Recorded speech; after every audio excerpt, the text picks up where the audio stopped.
e incentivo à amamentação, nós resolvemos juntar com as bolsistas Kelly e Amanda uma atividade para a gente estar dando essa atenção à amamentação.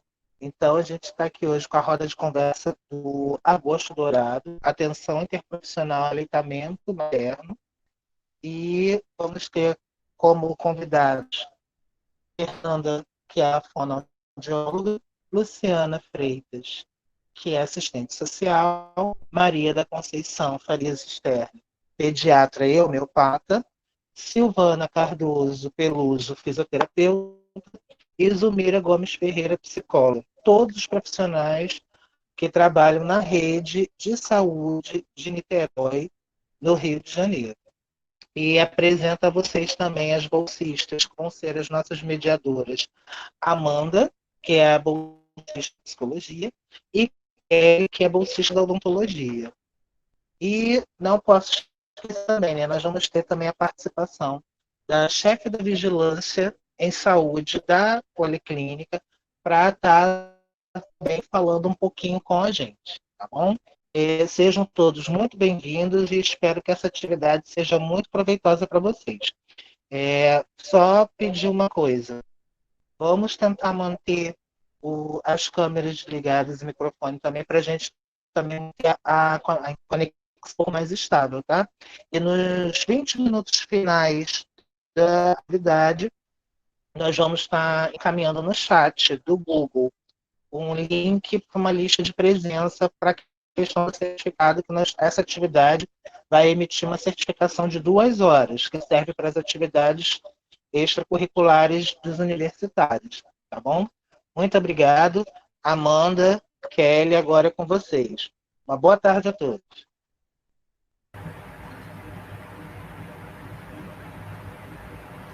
Oi, pessoal. Como o Wagner já apresentou, eu sou a Kelly, bolsista do PET, graduanda de odontologia. E para a gente dar início, então, à nossa roda de conversa, eu gostaria de convidar a assistente social Luciana Freitas. Vocês estão me ouvindo? Oi, Luciana. Oi, Kelly. Primeiramente, gostaria de agradecer por você ter topado de participar. E a fala agora é sua, fique à vontade. A gente vai liberar 10 minutinhos, tá, para cada convidado.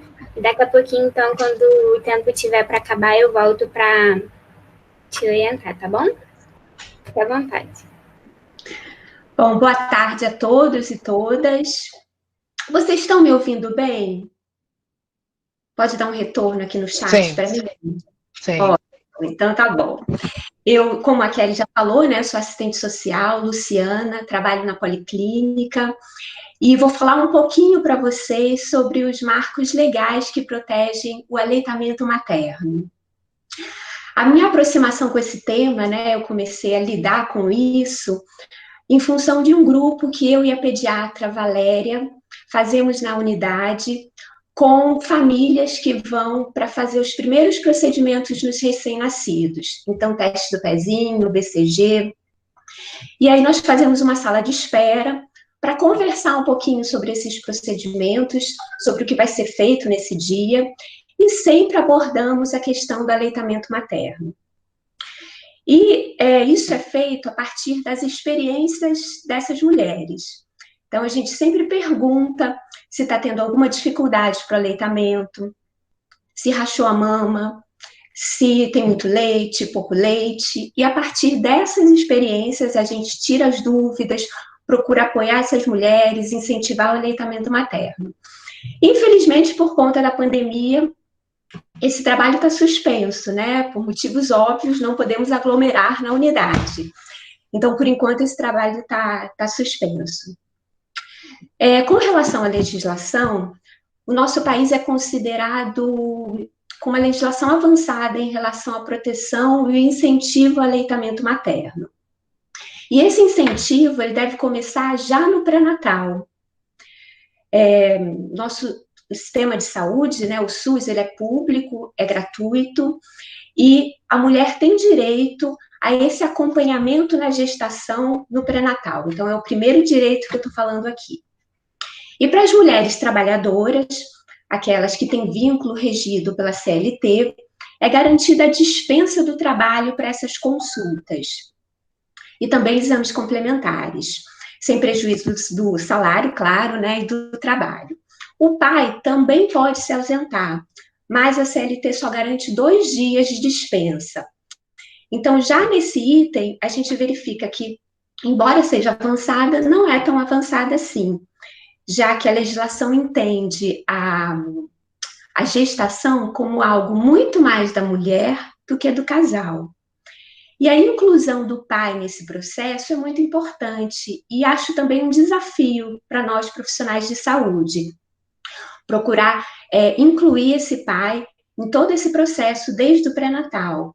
Nos nossos grupos, no grupo, né, de acolhimento à puericultura, a gente sempre procura colocar essa questão e apresentar o cuidado com o bebê como um cuidado do casal. Amamentar é a única coisa que só a mulher pode fazer, mas todo o resto o homem pode e deve fazer também para ajudar. Com relação ainda à legislação, proibida a dispensa arbitrária de mulheres trabalhadoras que estejam grávidas. Isso acontece desde o momento que ela descobre a gravidez até o 5º mês após o parto.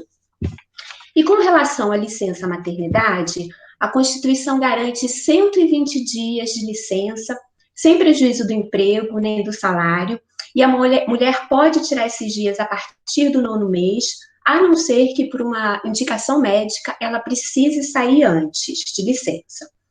E esses 120 dias são 4 meses.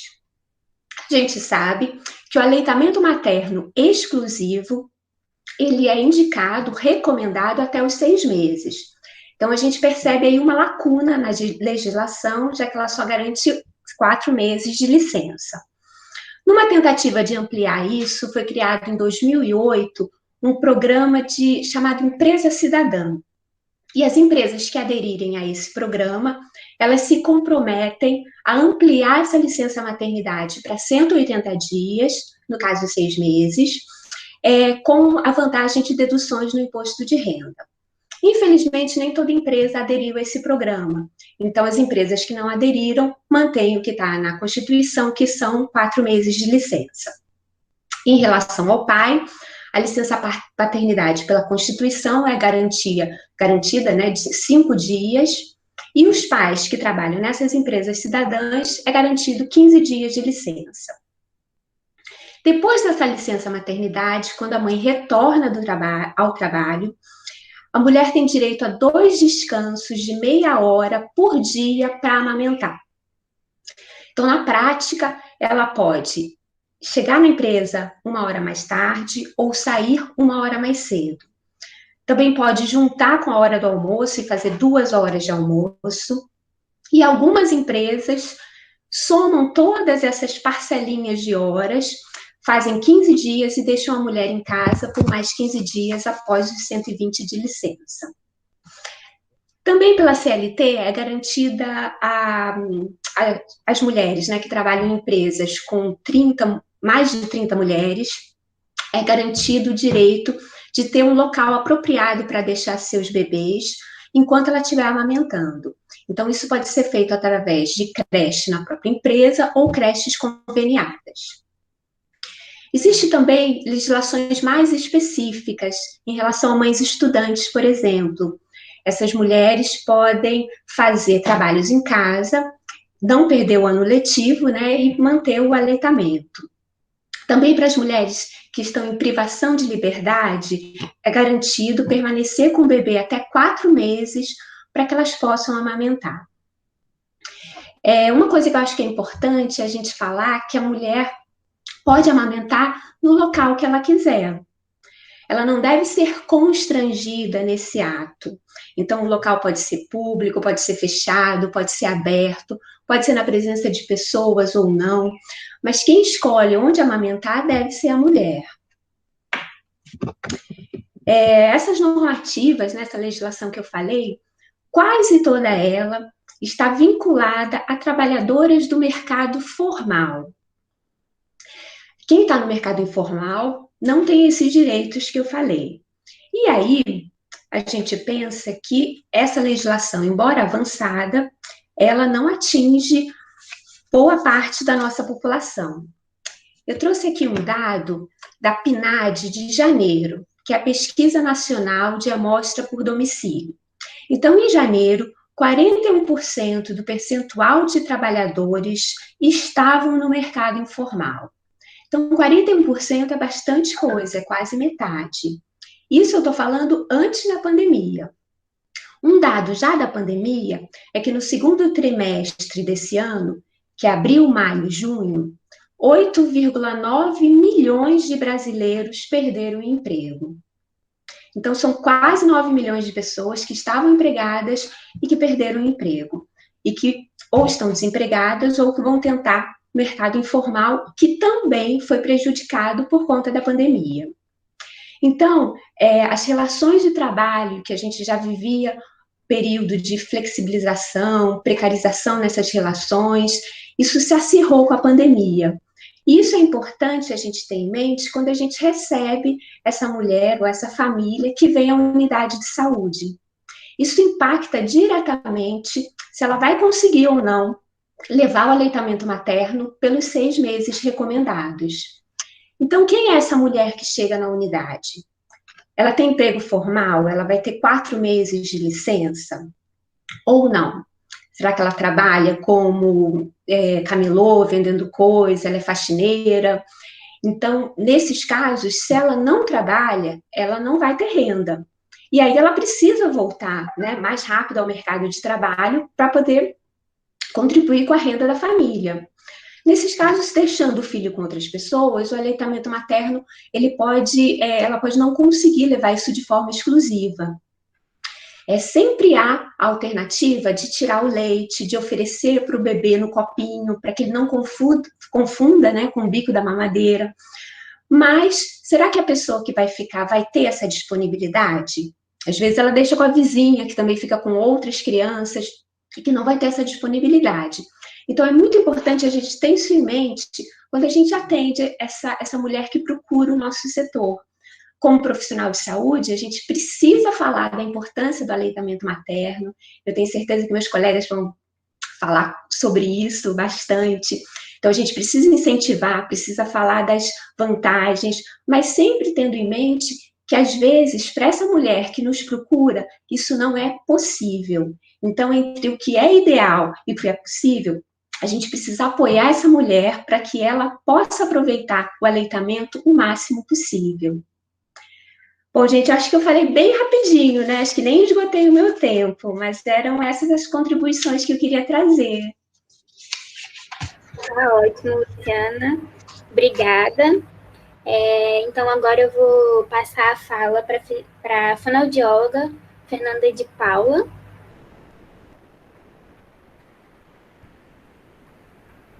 Fernanda.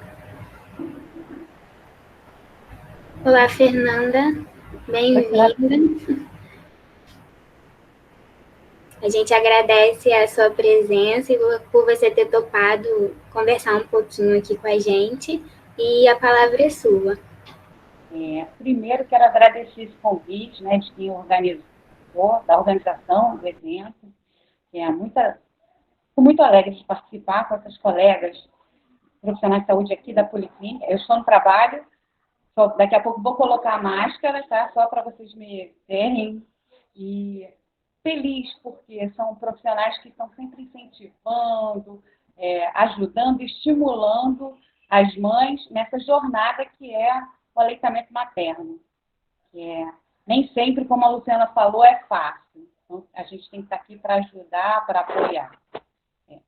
Como fonoaudióloga, meu trabalho é sobre a comunicação humana, né? Então, essa comunicação já é estabelecida logo no aleitamento. Quando a mãe começa a amamentar esse filho, eles trocam olhar, trocam toques, tudo, já estão se comunicando. A fonoaudiologia também incentiva muito a amamentação, porque esse aleitamento materno, ela é como se fosse uma academia facial para o bebê, que ele faz muito exercício. Então, os conselhos de fonoaudiologia têm até um slogan que usam no mês de agosto, no agosto dourado, que é bebê, vou até mostrar para vocês, bebê sarado, mama no peito.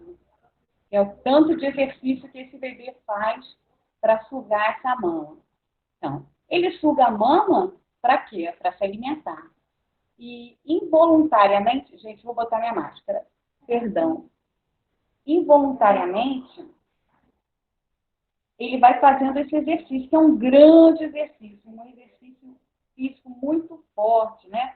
Que vai fazer com que vai estimular o crescimento ósseo e da musculatura facial dele, vai fortalecer o alinhamento das suas arcadas dentárias, fortalecer os órgãos fonoarticulatórios, que são lábios, língua, bochecha, exercitar a coordenação das funções pré-fônicas, que é o que a gente exercita quando está sugando a mama.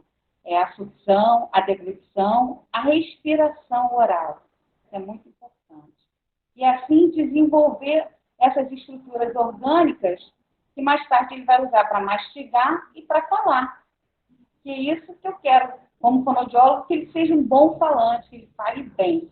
Então, ele mamando no peito, sugando esse peito, no futuro, né, quando começar a falar, ele vai apresentar um bom padrão articulatório. A gente espera que ele adquira os fonemas no seu tempo correto, para depois também pronunciá-los corretamente. É isso que a gente quer com aleitamento em função da fala.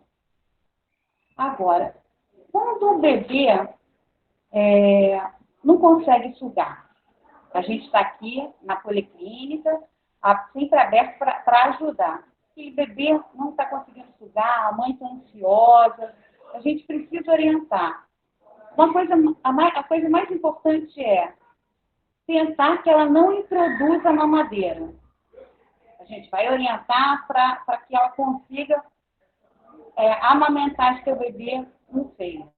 E aí, por quê? Oferecendo a mamadeira, o bebê não vai fazer esses exercícios, né, de forma vigorosa para que essa musculatura orofacial fique forte e firme. Quando o bebê suga na mamadeira, ele simplesmente aperta e larga o bico da mamadeira. Desculpa, gente, aqui a janela está aberta, não sei se vocês escutaram, vou retornar. Quando ele suga o bico da mamadeira, ele aperta e solta, e o leite escorre praticamente para a boca dele. Quase não faz esforço, né? Então, a gente não quer isso. Então, a gente vai acolher essa mãe para ajudar. Como que eu faço isso? A mãe vem, normalmente nessas rodas de conversa com a Luciana, que ela trabalha junto, a Luciana assistente social junto com a pediatra, eles percebem isso, e outros profissionais aqui, enfermeiros, vários outros pediatras, encaminham para o setor de fonoaudiologia para a gente dar essa orientação. Como é que é essa ajuda? Primeiro, a gente vai fazer uma análise comportamental. A gente vai observar a postura da mãe nesse momento do aleitamento, da amamentação. Essa postura, a fisioterapeuta que vai falar depois de mim, ela vai entrar bastante nesse assunto. Então, a gente vai analisar essa postura, vai analisar a pega da mãe. Ou seja, se essa pega está feita correta. Se o bebê está com o queixo encostado na mama, se a boca está bem aberta, se ele está abocanhando a auréola, se seu lábio inferior está virado para fora, as bochechas arredondadas. E aí a gente vai observar também essa sucção. A sucção tem que ser lenta, profunda. Então o bebê suga, descansa, suga de novo. E aí, novamente, é aí que ele está exercitando essas funções pré-fônicas, né? Que é a sucção, a deglutição e a respiração. Aprendendo a respirar pelo nariz, né? Então, a gente vai observar isso e orientar a mãe. Mas existem bebês que, mesmo a gente colocando a mãe na postura correta, com a pega correta, eles vão ter dificuldades ainda para sugar. E aí, o que a gente tem que fazer? A gente tem a necessidade de uma intervenção local mesmo, né? A gente vai, através de exercícios peri e intraoral, estimular os reflexos de busca, de sucção, de mordida, sempre com a mão com luvas, e trabalhar isso para que o bebê consiga sugar. Além dessa dificuldade de sucção, pode que a gente ajudando, exercitando, existem outros bebês que mesmo com isso não conseguem, porque já nasceram com um freio lingual curto, que a gente chama anquiloclossia. Então, esses bebês que nascem e eles são avaliados, nascem com anquiloclossia, normalmente eles são avaliados na maternidade. Então, quando eles são avaliados, se verifica a resposta funcional da língua e ver se esse freio curto está interferindo no movimento da língua. Se estiver interferindo, esse bebê é encaminhado para fazer uma frenectomia para ele conseguir ser alimentado corretamente e ter a sua evolução, né, na questão do aleitamento. Tá? O que eu também, como a Luciana, estou falando um pouquinho, mas é que eu acho que é o mais importante, se alguém tiver dúvida, no final virão as perguntas, eu vou respondendo.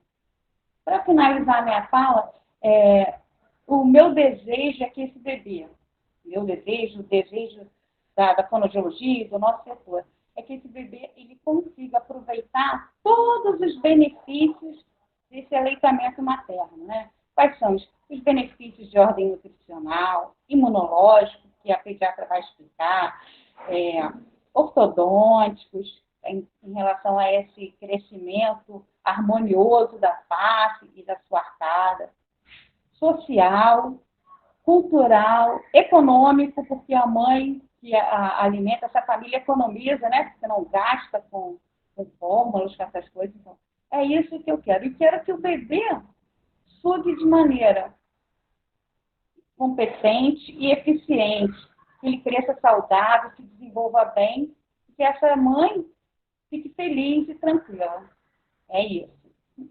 Espero que tenha esclarecido algumas coisas para todos. Olá, não sei se a minha imagem está aparecendo, mas obrigada, Fernanda, pela sua fala. Meu nome é Amanda, eu sou bolsista de psicologia, e agora a gente vai chamar a Silvana Peluso, fisioterapeuta.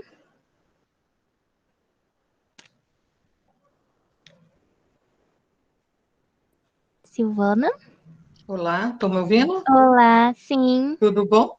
Tudo bem. Então tá, então eu vou fechar aqui e agora a fala é sua. Ok. Eu quero agradecer a vocês que estão assistindo, né, participando dessa roda de conversa, que é bem interessante para todos nós, né? E agradecer também por esse trabalho interdisciplinar e colaborativo que a gente desenvolve na unidade, né? Cuidando das gestantes e de sua família, né? A fisioterapia ela vai passar por vários momentos nesse pré-natal e no pós-natal, né? No puerpério. E a gente trabalha com a questão das práticas integrativas, né? Então, a gestante, ela chega, né, ansiosa, ela fica ansiosa no processo pré-natal dela, em função de todo o processo gravídico, de todas as questões que estão ao redor dela, né? Ansiedade da gravidez, do parto, enfim, né? E a maioria delas, elas levam essa ansiedade para o puerpério, né? E por que eu puxo essa questão da ansiedade inicialmente, né? Porque a gente se pergunta, assim, no meu caso, como fisioterapeuta e toda a equipe, né? Como é que a gente pode ajudar essa gestante, né, a estar melhor nesse período pré-natal e que ela reduza um pouco dessas complicações lá para o pós-natal, né, da ansiedade, da preocupação, da falta de informação, né, da orientação. Então, a gente fica pensando assim, né, o acolhimento, ele é altamente importante, né? Como é que a gente pode acolher, como os colegas já falaram anteriormente, né?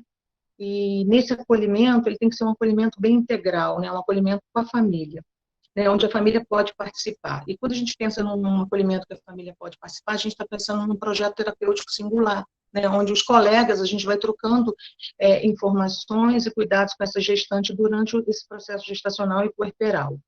Né? E aí a amamentação entra aonde? Né? Entra dentro desse todo esse processo, né? E o que a fisioterapia, com as práticas integrativas, ela pode estar favorecendo, ajudando, né?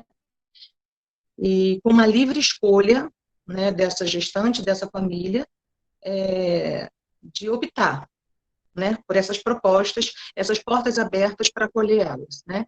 Então, assim, na auriculoterapia, que é uma terapia é uma técnica dentro da medicina tradicional chinesa, a gente pode trabalhar a questão da ansiedade. Quando essa gestante ela está ansiosa por esse processo, ela pode chegar até a gente com orientação, com encaminhamento, como fui falando anteriormente, e com uma discussão também pelo projeto terapêutico singular, né? Ela pode chegar para a gente e a gente vai fazendo todo esse acolhimento, acompanhando junto com os outros profissionais, né, para trabalhar essa questão da ansiedade. Então, tem pontos específicos, né, nesse pavilhão auricular, que a auriculoterapia é uma terapia, né, como eu falei anteriormente, da medicina tradicional chinesa, onde a gente trabalha as questões energéticas do corpo, né, pelo conhecimento da medicina tradicional chinesa, e a gente pega alguns pontos da orelha específico com algumas sementinhas de mostarda, e para acalmar, para sedar, para poder controlar o que ajudar, colaborar no que essa gestante esteja precisando, né?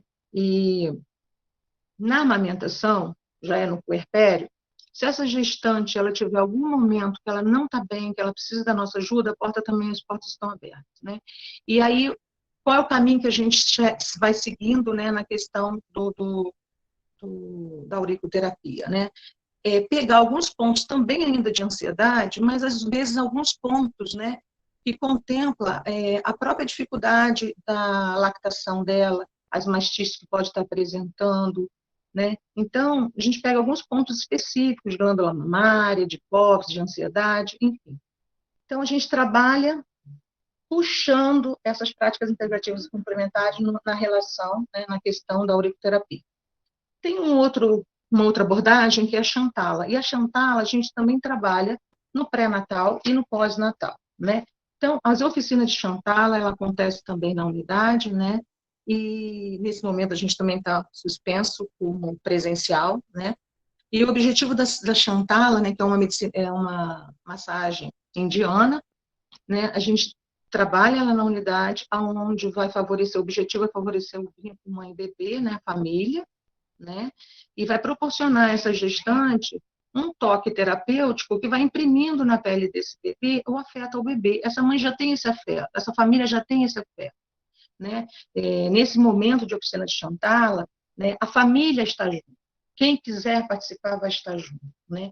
Então, a gente tem esse trabalho de fortalecer esse vínculo, né? Mãe, bebê e família, nesse momento da massagem, onde ela está aprendendo a massagem, né, imprimir nessa pele esse toque, né, esse olho no olho, essa conversa, que no início, às vezes, ela é muito uma conversa inibida com o bebê, né, a gente não sabe como fala com o bebê, como conversa, né, e depois também uma conversa verbal, né, que a gente também vai trabalhando isso no processo terapêutico, né.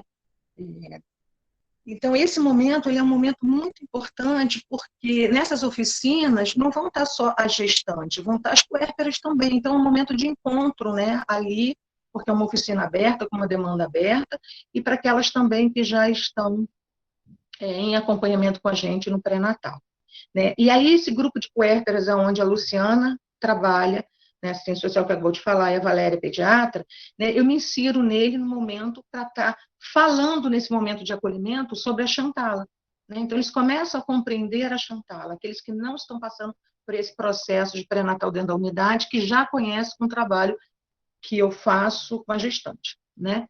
Então, no pós-natal, né, essa oficina de Chantala, né, ela vai só fortalecer mais ainda esse vínculo, quando essa mãe ou essa família, né, ela não está com dificuldade ou ela quer ficar indo várias vezes, né, à unidade, 2 vezes por mês que a gente oferece, né, ela pode estar indo à unidade quantas vezes ela quiser ir, né, para poder estar trabalhando isso, né, e não só ela. A gente sempre fala família, né, e essa família é muito importante a gente compreender essa rede de cuidado. Às vezes é um avô, é uma avó, é uma tia, é uma irmã, é uma amiga, alguém que está dando esse apoio, né? E quando a gente fala dessa questão da Chantal, esse olho no olho, esse toque, na hora que a mãe está amamentando, ela também já está proporcionando tudo isso, né? Ela vem com esse toque, essa maneira de tocar, essa percepção nesse toque terapêutico, essa questão do olho no olho, que a Chantal, ela traz isso, ela traz aquele momento, quando você está fazendo a massagem, de você se desconectar um pouco com o que está ao redor e você focar mesmo, você e o bebê, né? Quem estiver cuidando, quem estiver fazendo a Chantal lá no bebê, né? Então, ela vai trazendo, né, essa conversa não verbal e a conversa verbal, o olho no olho, que é uma coisa que acontece naturalmente durante a amamentação. Então, fortalecer esse vínculo, ele é muito importante porque a gente dispara, né, a construção desse afeto, né, com o bebê. E a gente sabe que o afeto, a construção do afeto, ele é muito importante para o indivíduo que está em desenvolvimento e aquele indivíduo que vai se tornar, né, um ser social nessa convivência na vida dele, né?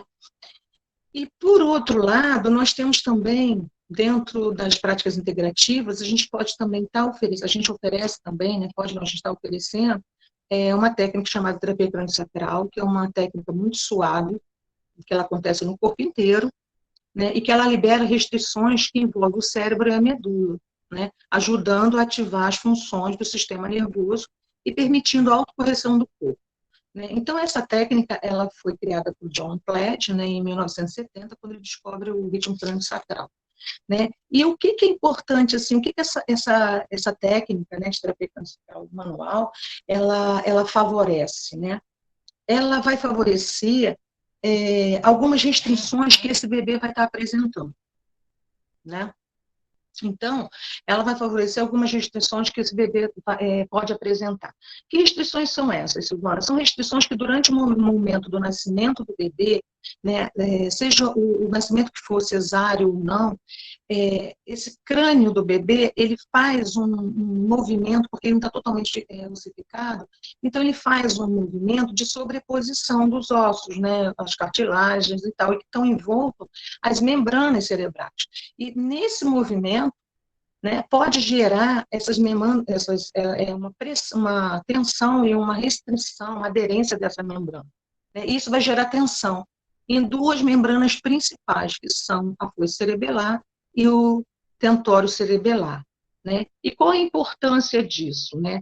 A importância disso é que no tentório, na região do tentório cerebelar também, nós temos o tronco cerebral, e o tronco cerebral emerge em todos os nervos cranianos. Se a gente pensar em amamentação, nós temos o nervo da glossofaringe e o vago, que estão relacionados muito com a deglutição desse bebê durante a amamentação. Né?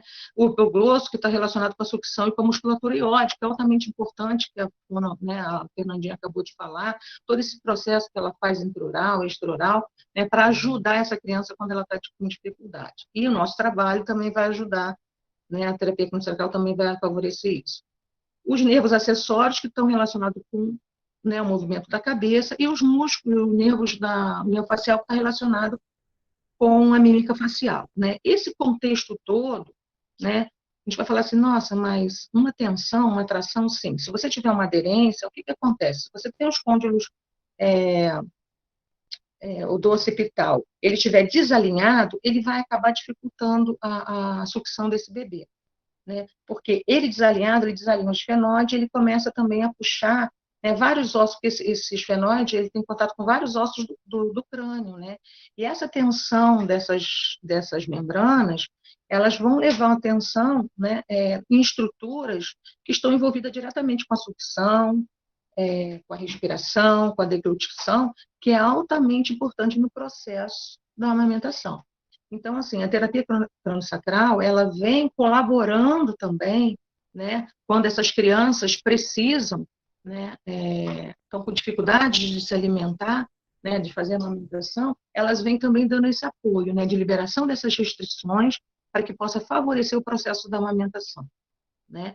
E assim, uma coisa que é muito importante, porque às vezes a gente olha assim, né, o bebê, quando ele está sendo amamentado, né, e a Fernanda Silvana vai falar um pouquinho da postura, é muito interessante porque quando o bebê, vou pegar o meu bebê para vocês verem, né, quando o bebê, a boneca que a gente trabalha na unidade, né, quando esse bebê ele vai amamentar, às vezes a mãe não traz esse bebê, né, barriga com barriga.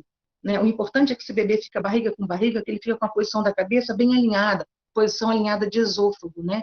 E aí a nutrição dele fica mais adequada, a correção, não tem nada, não tem tensionando nada na região cervical dele.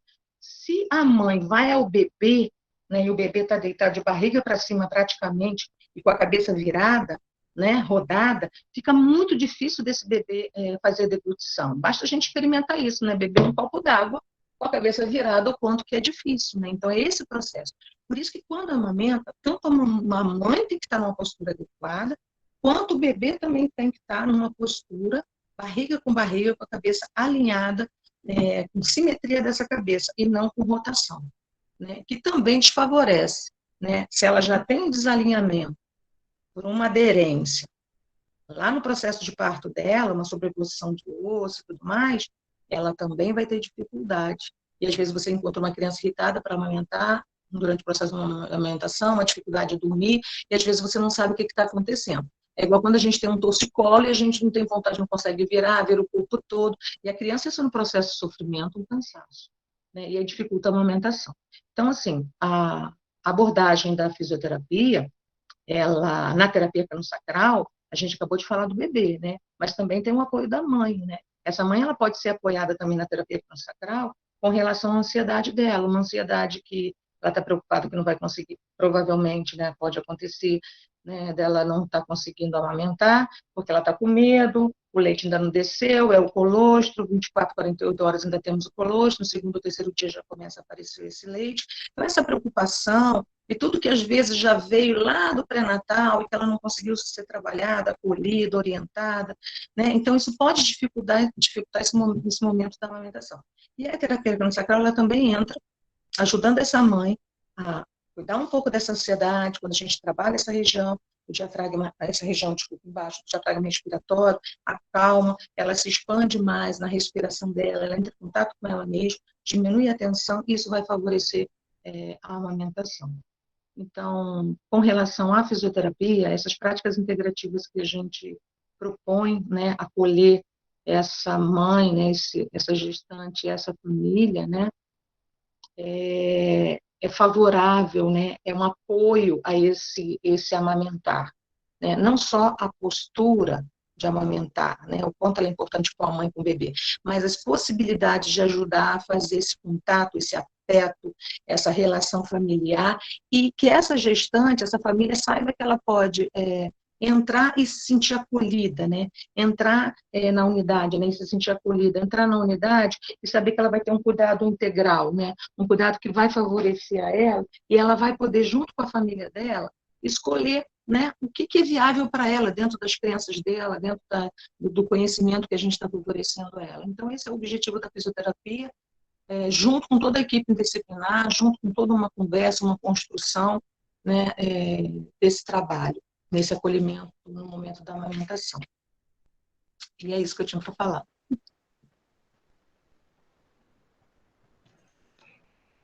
Oi, Silvana, muito obrigada pela sua fala. Agora a gente vai chamar a psicóloga Zulmira Gomes.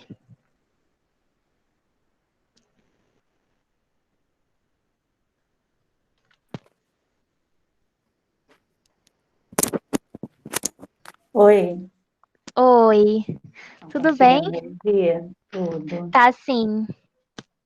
Gente, nossa, que responsabilidade falar depois desse grupo todo aí, hein?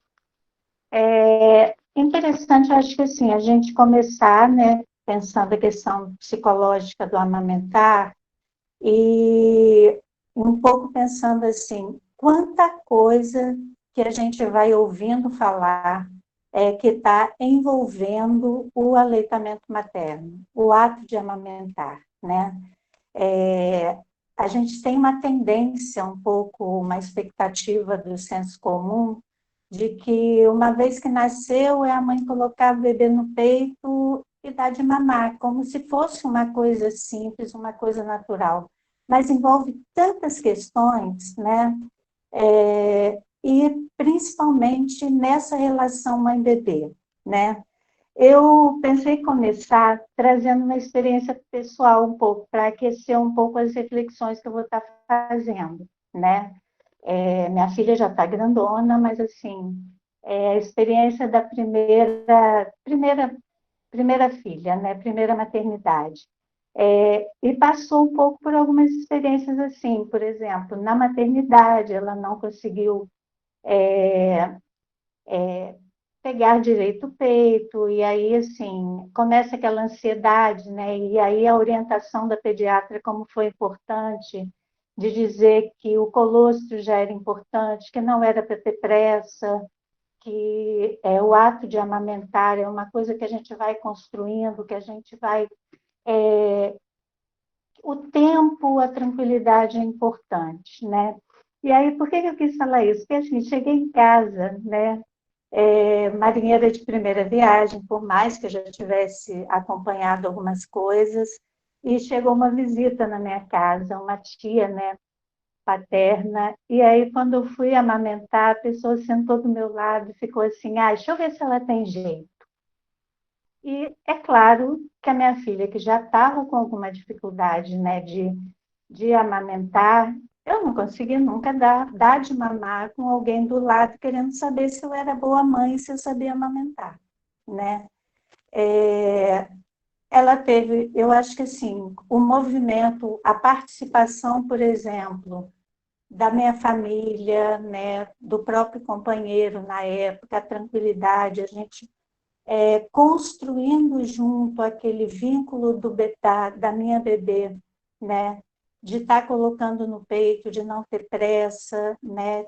Várias orientações e a tranquilidade que eu construí a partir dali, porque aí começando a estabelecer alguns limites também, né? Nesse primeiro momento, não vou dar de mamar com ninguém do lado querendo saber como é que tá, como é que não tá. Esse vai ser o meu momento com a minha bebê e só vai poder estar do meu lado as pessoas que realmente estão acompanhando esse processo.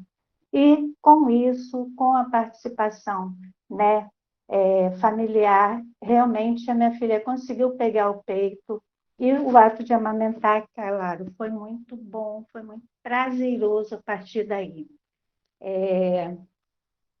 Colocando na questão psicológica, assim, por que eu quis trazer isso? Primeiro, o quanto é importante, vocês falando desse trabalho anterior, né, com as gestantes, a informação, né? A informação, não ter... A ansiedade, ela é uma grande vilã nesse ato de amamentar. Ela acaba gerando estresse, tanto para a mãe quanto para o bebê, e isso vai dificultar, né, nesse ato, né? E, quer dizer, além da questão da tranquilidade, eu acho que trazer um pouco assim, o porquê que a gente investe tanto, né, nessa relação, na importância da amamentação, de você não substituir, né, por outros itens. Além do aspecto que é o alimento do bebê, né, existe todo um outro tipo de alimento, que é o alimento na parte, que é o lado emocional, né? Esse contato que você propicia, a forma de contato desse bebê, ela é fundamental, né? O contato, é o pele a pele, é sentir o cheirinho da mãe, a voz, a fala, o calor materno, isso daí é fundamental para desenvolver uma relação de confiança nesse bebê em relação ao mundo que está chegando para ela, né? É um bebê que passa 9 meses dentro de um útero materno, né? E de repente ele sai, ele vem para um mundo exterior, que é tudo muito novo para ele. E o primeiro vínculo e a experiência mais próxima que esse bebê tem é com a mãe, né? E esse contato, poder manter esse vínculo, esse aconchego, é fundamental para iniciar essa criança, né, nesse momento, nesse novo mundo que está chegando para ela, né? O amamentar, o deglutir, isso daí traz confiança, traz segurança, né? E, ao mesmo tempo, é importante a gente pensar que também é uma relação prazerosa para a mãe que está amamentando, né? Existem aí alguns estudos que falam, inclusive, que quando a mãe tem um bom suporte, quando ela consegue estabelecer de uma forma qualitativa esse amamentar, propicia, inclusive, um certo alívio na questão de depressão pós-parto, né? A segurança que a mãe estabelece, o prazer, o ato de mamar, ele libera algumas substâncias, né, alguns hormônios que são propiciadores de prazer. Então, inclusive isso, assim, né, da mãe, ajuda, inclusive, nesse processo de insegurança, de depressão, que costuma acontecer durante o parto. Por quê? Pela experiência prazerosa, por se sentir propiciando esse prazer, cuidando dessa criança, né? Um outro aspecto importante também é que, à medida que você vai construindo esse vínculo através do amamentar, você vai adquirindo uma relação de... o vínculo vai propiciando você a interagir melhor com essa criança, a sentir, a compreender melhor as necessidades dessa criança. Então, é uma relação que vai sendo construída e que você começa a conhecer um pouco mais essas demandas do bebê, e é um vínculo construído a partir daí. Um outro aspecto importante que eu falei na minha experiência é que a presença e a forma como as pessoas no entorno ajudam essa mãe. Por exemplo, amamentar. Amamentar exige tempo, exige paciência, não é simplesmente pegar o bebê e colocar no peito não, exige uma sintonia, exige um tempo maior de você para com essa criança. E se você estiver sentada para amamentar, pensando que você tem várias outras coisas no seu entorno, ou o ambiente estressante, as pessoas te interferindo, interrompendo o tempo todo, ou você preocupada que você tem várias tarefas para fazer, cansada, estressada, a qualidade do amamentar ela fica prejudicada. Então, é muito importante que haja essa construção de um ambiente favorável para o amamentar, né? Isso elimina uma certa frustração, um certo estresse da mãe e, ao mesmo tempo, a possibilidade de você propiciar o ambiente de segurança desse bebê, né? Às vezes as pessoas perguntam, o estresse, muitas das vezes, inclusive, influencia na própria produção do leite, né? O tempo, o relaxamento dessa mãe, a sintonia, ajuda também na própria liberação do leite, né? Então, isso tudo é fundamental, e construir esse ambiente é fundamental, né? E isso, assim, uma coisa que é muito legal e que já foi falada, o quanto é importante o período anterior ao parto e a orientação que essa mãe, que essa família vai ter em relação a essa criança, a esse amamentar, né? Não é simplesmente o aprender no momento que você começa a amamentar, mas você poder conhecer, saber que você precisa ter calma, que você não tem que ter pressa para que esse leite se produza com tanta rapidez, né? Enfrentar uma série de posturas, né, que muitas vezes vem de que essa criança está passando fome, que essa criança, o leite não está sendo suficiente, que ela tem que suprir com complementos alimentares, né? A pressão, né, que é colocada em cima da mulher, né, de que tem que amamentar a qualquer custo, sem que ela esteja construindo um preparo, uma relação estabelecida com esse amamentar, né? Isso tudo é muito importante. E uma coisa que é importante pensar, né, já foi falado sobre a questão de muitas das vezes essa mãe tem que voltar a trabalhar antes daquele período dos 6 meses, onde só o leite materno é fundamental. É legal você poder pensar que você pode deixar o seu leite em casa, né, para que uma outra pessoa também, quer dizer, continue dando esse leite, esse alimento possa continuar sendo.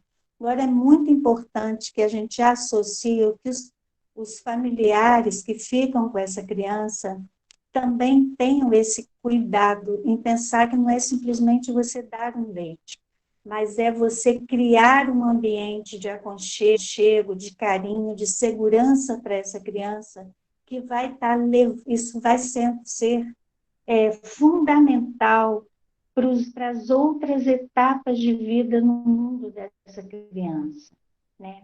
A segurança, ela é estabelecida desde esse primeiro contato, quer dizer, inclusive no período intrauterino, mas o período inicial, esse aconchego, esse vínculo, esse ato de amamentar, mas principalmente esse contato estabelecido inicialmente, ele é fundamental para definir o desenvolvimento e a confiança e a relação dessa criança com outras pessoas no decorrer do tempo. Eu acho que eu vou deixar por aí, depois a gente, né, complementa nas perguntas. Obrigada, Zulmira. Queria parabenizar você pelo Dia do Psicólogo. O pessoal está te dando parabéns ali no chat. Parabéns para você e para todos os psicólogos que estão presentes aqui com a gente. E agora eu queria convidar a nutricionista Ana Augusta para conversar um pouquinho com a gente. Olá, pessoal. Boa tarde. Oi, Ana. Estou muito feliz de estar aqui nessa roda de conversa, trazendo um pouquinho da nossa experiência no trabalho com aleitamento materno. E em razão de tudo que já foi falado aqui, como a Zulmira disse, fica pouco, né? Se a gente contribuir, mas eu gostaria de começar falando um pouquinho sobre o manejo clínico da lactação. É preciso que a gente entenda, como já foi dito aqui anteriormente, que embora o aleitamento materno seja algo da natureza humana, ele precisa ser aprendido em alguns momentos, ele precisa ser estimulado, ele precisa ser amparado. Nem todas as mulheres conseguem amamentar os seus bebês com plena facilidade. Às vezes acontecem intercorrências que se a gente não fizer uma intervenção no momento certo, pode ser o sucesso ou o fracasso do aleitamento. E em se tratando de um trabalho feito com uma equipe interdisciplinar, isso é fundamental e a gente consegue promover isso lá na nossa unidade. Questões que são muito pequenas, por exemplo, como a Silvana mencionou, a questão da pega, de como o bebê está mamando, a posição correta, tudo isso interfere no sucesso do aleitamento materno. E é importante a gente lembrar que, é claro, todos nós sabemos a superioridade nutricional do aleitamento materno. Isso não é novidade para nenhum de nós, né? Todos nós sabemos que não há termos de comparação entre o leite materno e uma fórmula infantil, por melhor que ela seja. Então, a gente precisa fazer de tudo para que o aleitamento materno se dê com sucesso para o bem-estar da mãe e para o bem-estar do bebê. Quando a gente fala em qualidade nutricional, e aí nós vamos falar mais no tocante à nutrição, a gente tem que entender o seguinte: o leite materno, ele não é igual desde o momento em que o bebê nasce até o primeiro, segundo ano de vida. o leite se modifica ao longo do percurso. Isso é uma coisa muito interessante, de forma que o leite materno ele é próprio para aquele bebê, a mãe produz para o seu bebê. Ela não produz para o outro bebê, ela produz para o dela. E essa diferença química, ela é que vai definir a qualidade de nutrição desse bebê. Eu vou dar um exemplo para vocês que é clássico. A gente sabe que a mãe de um bebê prematuro, a bioquímica do leite dessa mãe é diferente de um leite de uma mãe de um bebê a termo. Porque as necessidades nutricionais do bebê prematuro são diferentes. O bebê prematuro, ele tem uma imunidade mais baixa, ele precisa de um cuidado imunológico maior. E o leite da mãe atende a esse bebê. Da mesma forma, ao longo do percurso, o leite se modifica.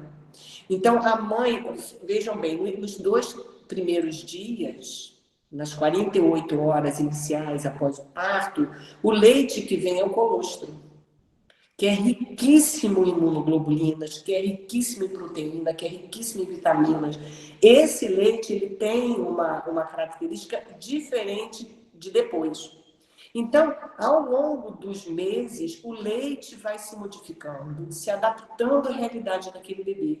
Isso é muito curioso, que a gente ouve às vezes a mãe falar assim: ah, mas isso acontece por volta do 4º mês de vida. O bebê estava evoluindo bem, estava mamando bem, estava tudo certo, não houve intercorrência, não houve rachadura, tudo bem, deu tudo certo. Aí chega no 4º mês mais ou menos de vida, a queixa é recorrente. A mãe fala: ele mama muito e meu leite não está matando mais a fome dele. Então eu vou apelar. O que a senhora acha da gente dar um complemento? E aí a gente tem que explicar que isso é uma transição, que isso vai passar. Que o bebê, em geral, quando ele já está com 4 ou 5 meses, ele dobrou o peso. A gente sabe que no primeiro ano de vida ele triplica o peso dele de nascimento.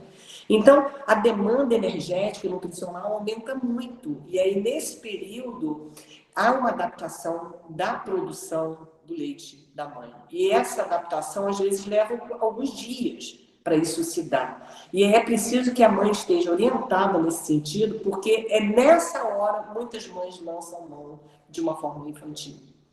E o que é importante da gente atentar é que o sistema digestório, o nosso sistema digestório, e aí a gente tem que entender que nós estamos falando desde boca até ânus, compondo todas as glândulas anexas, esse já hoje em dia já é considerado o 2º maior sistema imunológico do corpo. Então, vocês vejam a importância daquilo que é a nutrição, em especial nos primeiros meses de vida. De que aquele alimento ele é fator de proteção para a microbiota intestinal.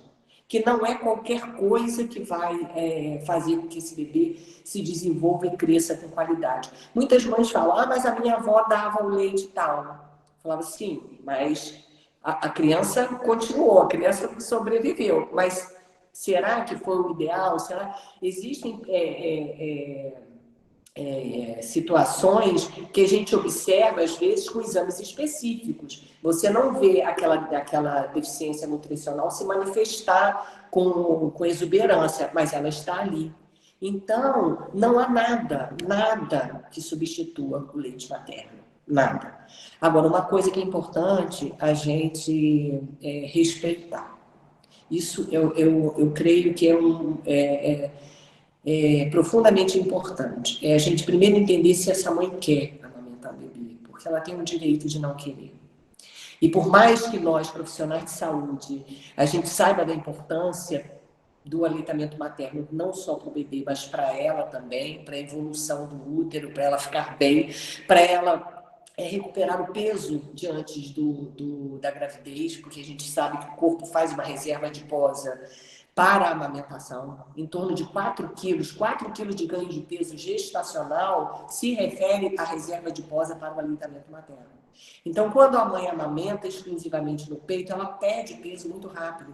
Para vocês terem uma ideia, a demanda nutricional materna, ela é maior na nutriz do que quando ela está gerando o bebê, do que em gestante. Então, o gasto energético da mãe é muito grande. Então, se ela amamenta exclusivamente no peito, ela consegue retornar ao peso dela normal. Então, embora sabendo de tudo isso, de todos os benefícios para os dois, a gente precisa respeitar.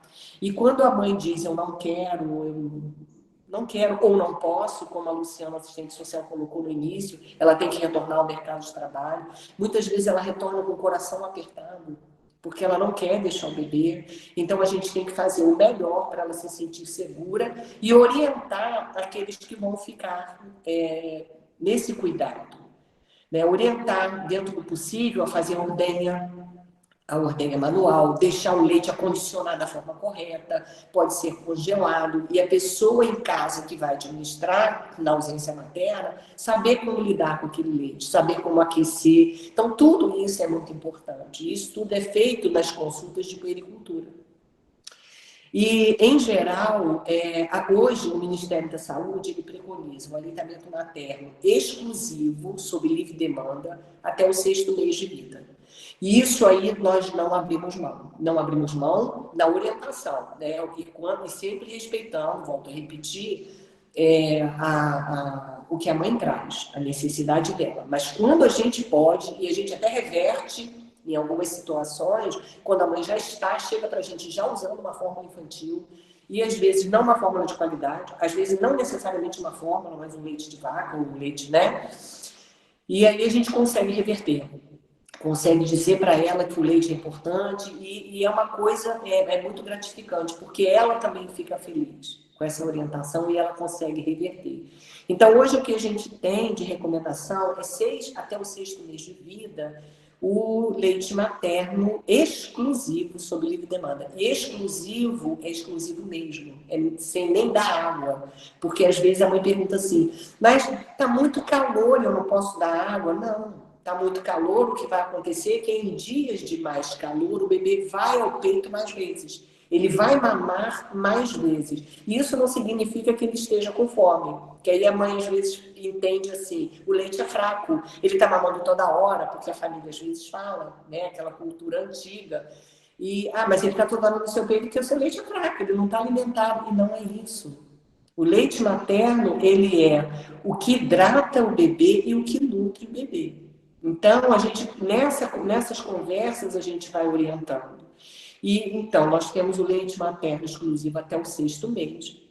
Do 6º mês até o 1º ano de vida, nós começamos a fazer a introdução dos alimentos complementares. Então, aí sim, a partir do 6º mês, é hora da gente introduzir novos alimentos, de forma que, ao final de 1 ano, o bebê esteja com leite materno e com todos os grupos de alimentos já inseridos na sua dieta. E aí, então, o aleitamento materno se prolonga até o 2º ano de vida, segundo recomendação do Ministério da Saúde. E, a partir do 2º ano de vida, a gente precisa orientar a retirada do peito. Porque é uma coisa que acontece também com uma certa frequência, é que depois dos 2 anos de idade, às vezes a criança troca o leite materno, troca a refeição pelo leite materno. Ela não quer comer e ela quer ficar no peito. E às vezes acontece, a mãe vai deixando por uma série de questões e a gente vê a curva de crescimento da criança, aquela curva que se dava assim no gráfico do bebê, ela começa a fazer isso. A criança começa a perder peso, porque o aleitamento materno se tornou o alimento mais importante depois do 2º ano de vida, e isso não pode acontecer. Depois do 2º ano, ele deve ser interrompido. Tá? Uma outra coisa importante é o seguinte, quando a mãe diz que não pode, ou que vai trabalhar, ou aconteceu alguma coisa que ela não pode aleitar, a gente orienta o uso de fórmula infantil. Infelizmente, as fórmulas infantis, elas não são baratas. Por isso, mais uma razão, a questão do custo, da economia de se usar, de se estimular o leite materno, porque as fórmulas infantis são caras. E fórmula infantil é uma coisa, leite de vaca é outra coisa. E eu costumo dizer isso para elas, quando elas falam, mas eu não posso dar o leite tal, eu falei, não pode, porque esse leite não foi feito para o nosso bebê. Esse leite foi feito para o bebê, o bezerro, e não para a gente. Então, a proteína não é adequada para a gente, ele não vai promover o nosso desenvolvimento como deve. E a fórmula infantil, ela é uma forma adaptada, mas ela está longe, passa muito longe do leite materno. Mas existem casos em que a gente precisa dar esse tipo de orientação, né? E uma outra coisa que às vezes a gente ouve é o mito do leite fraco, né? Mas o meu leite é fraco, porque ela não vai desenvolver porque o seu leite é fraco. Não existe leite materno fraco. Isso é mito mesmo. Não há leite materno fraco. Tá? Isso a gente já conversou. O leite materno, ele se ajusta à necessidade de cada bebê. Não há isso. Então, a gente orienta nesse sentido. E uma outra coisa que elas perguntam muito é com relação à dieta delas. O que eu posso comer? O que vai interferir no leite? Se eu comer isso ou aquilo, vai interferir no leite materno. A gente parte do princípio delas observarem também como é que o bebê fica, se o bebê está tendo muita cólica, se o bebê está tendo muitos gases. E aí a gente orienta a retirada do leite de vaca, para que a mãe não consuma leite de vaca. E alguns alimentos que são ricos em enxofre, tipo couve-flor, repolho, brócolis, couve de Bruxelas, a gente dá uma orientada em razão disso também, mas no geral, não há nenhum alimento assim, específico que a mãe não deva consumir, porque vai interferir no aleitamento materno. No geral, isso não existe. Tá? A gente observa mais o desconforto da mãe, e só com relação ao leite de vaca, isso pode realmente acontecer por causa da proteína do leite, que ela passa para o leite da mãe, né? Então, a gente fica atento a essas queixas, a essas observações durante a consulta, mas sempre com esse foco, né? De estimular o aleitamento materno. A Fernanda, fonoaudióloga, mencionou a questão de trabalhar a musculatura. É completamente diferente um bebê que mama no peito de um bebê que usa mamadeira. É muito diferente. E a gente até tem um cuidado também de quando o bebê está só no leite materno, orientar a mãe a não usar nem chupeta, porque a gente sabe que a musculatura de face é diferente para mamar o leite no peito e para mamar na mamadeira. Então, tudo isso, vejam só, é alguma coisa natural, mas é uma coisa, existe uma certa complexidade em tudo isso, né? E aí que é importante que cada um de nós, na sua área, possa fazer essa abordagem para garantir segurança e sucesso no aleitamento. Então, a gente estimula muito também que os pais acompanhem as consultas, e hoje a gente vê isso com mais frequência.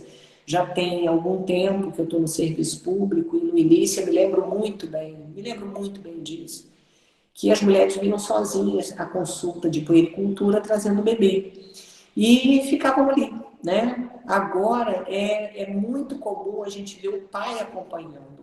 Isso é muito bacana.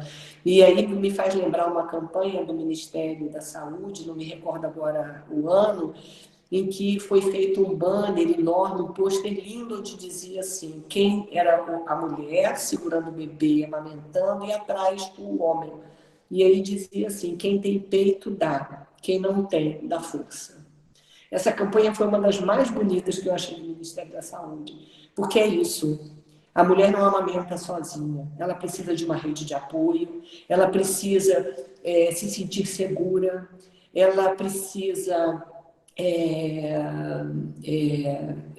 tirar todas as suas dúvidas. E se ela tiver esse apoio da família, apoio do companheiro, isso é fundamental, e apoio de uma equipe que possa ajudá-la a compreender o processo, a compreender o que está se passando com ela, a compreender na hora que as variações acontecem dentro do aleitamento, que ela saiba o que é para saber se conduzir com segurança, com tranquilidade. Então, é um conjunto de coisas que vai fazer com que o aleitamento tenha sucesso.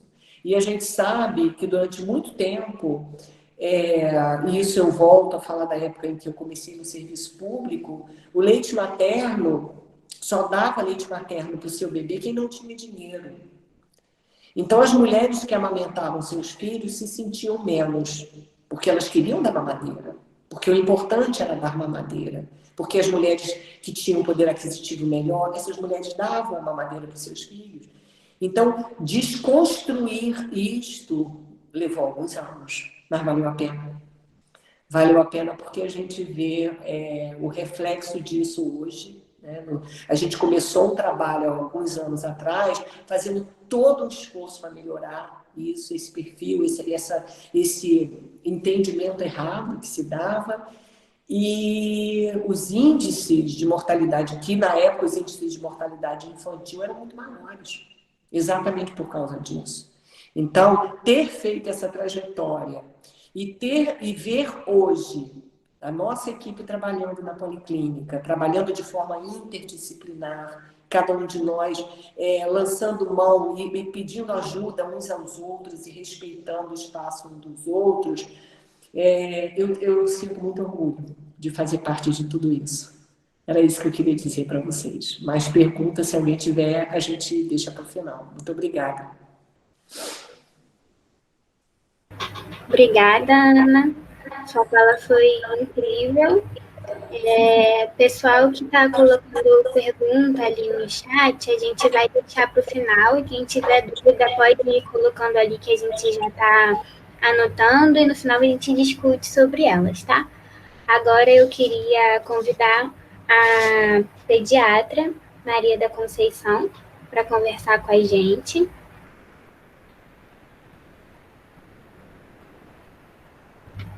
Oi, boa tarde, gente. Boa tarde, bem-vinda. A fala é sua. Vamos ver todo mundo aí. Eu já ia falar aqui que toda a parte, né, interessante como a interprofissionalidade, o assunto, todos os temas de saúde, a evolução nos últimos 30 anos ou mais em relação. Então, a pediatria, né, neonatologia, não sei se a especialização primeira minha, ela sempre se pautou exatamente em todos os aspectos.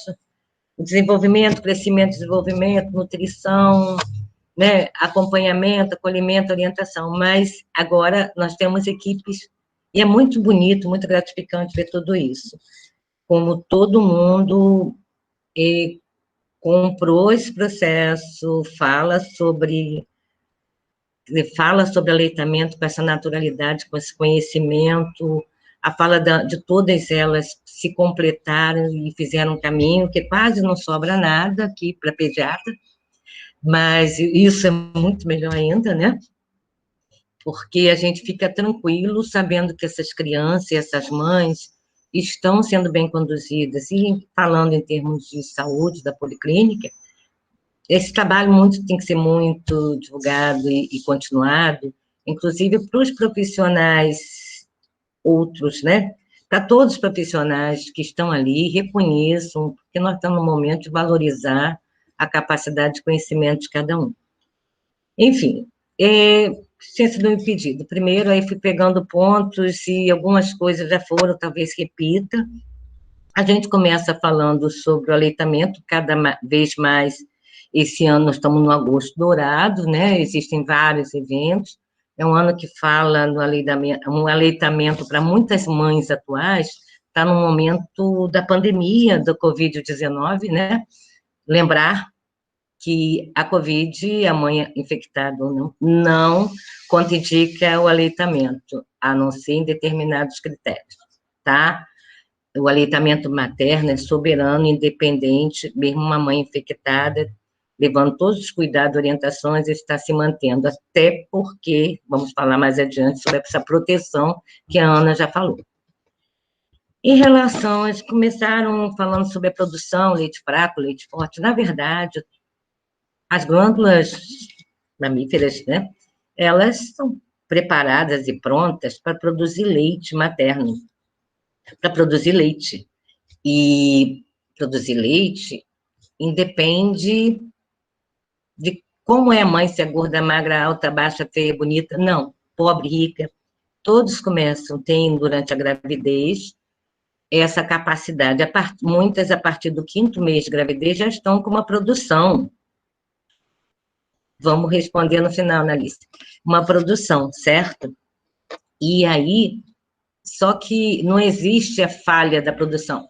Existe, sim, uma desnutrição muito severa, né? Uma grávida num processo muito, que a gente fala até em termos nutricionais e tudo, que teria uma dificuldade. Não que se ela seja desnutrida, total não vai produzir, mas tem que ser muito severa, porque nós vemos muito, hoje em dia talvez não, mas na África e em outros países, a gente tem países que tinham muito mais que a gente de nutrição e tudo, a opção leite materno era a capacidade. Mas é uma, assim, total, de fazer a galactia, não produção de leite, seria uma desnutrição muito grande, porque a composição do leite, como a Ana diz, calorias, proteínas, aminoácidos e todos os componentes precisam estar com o corpo, a pessoa tem que estar com o estado nutricional um pouco equilibrado. Lembrando bem que durante a gravidez, esse processo de acompanhamento é importantíssimo, né? É importantíssimo o pré-natal, é importantíssimo acolher, ouvir a família, ouvir a mãe, como falaram aqui, ela quer amamentar ou não quer, isso tem que ser... Às vezes a gente não quer porque não sabe como é, porque ouviu muita gente falar que não vai ser possível, que leite é fraco, então a gente tem essa condição de ir construindo isso aí já no pré-natal, para a pessoa ter a sua opção. A imposição não pode existir, porque é uma coisa muito subjetiva, ser mãe, né? E aí vem como que se processou essa gravidez, como está o ambiente familiar, tudo isso. Aí nós vamos nos fatores que podem diminuir a produção. Seriam essa ansiedade, o medo, o pensamento, a maioria dos processos, que há uma dificuldade no aleitamento com baixa produção ou não, seria esse, talvez, pelo processo mesmo mental, que eu digo assim, a Zumira falou alguma coisa, dessa insegurança, desse mau apoio, isso daí vai gerando um processo que a pessoa não consegue liberar, não consegue fazer essa relação com o filho, com o bebê, não consegue, vai por um caminho, encostar a barriguinha na própria barriga, ficar tranquila na hora do aleitamento, tudo isso, porque isso tudo influi também no processo da sucção, porque a sucção é o que faz a produção. Depois que o bebê nasce, por isso nós temos a demanda espontânea, né? A demanda espontânea, como a Ana falou, eu sou pediatra, antes da leitura do aleitamento materno exclusivo, até os 6 meses, de falar que aos 2, 3 meses você entrava com alimentos, com refeições e tudo mais, e que o leite era estimulado o uso do leite artificial, era um pulo sobre isso. Só que a nossa mortalidade infantil era imensa, e foi estimulado exatamente para diminuir, para esses países, principalmente países do terceiro mundo, estimular e mostrar que o leite materno é mais eficiente, é mais completo, não tem nada que se compare. A Ana falou do colostro, assim, as pessoas ficavam espantadas, na época era difícil, não tinha tantos bancos de leite, de comprar leite colostro para as crianças prematuras, porque é importantíssimo para essas crianças prematuras terem esse leite mais calórico e com mais proteção de anticorpos, né? Então, são causas assim que seria essa causa, então, de estresse, de medo, de ansiedade. Existem outras causas, claro, que pode diminuir a produção, falando causa na mãe. Tem pessoas, o fumo em excesso, a ingestão de álcool, ela pode diminuir isso aí, até porque mexe com o comportamental da mãe também.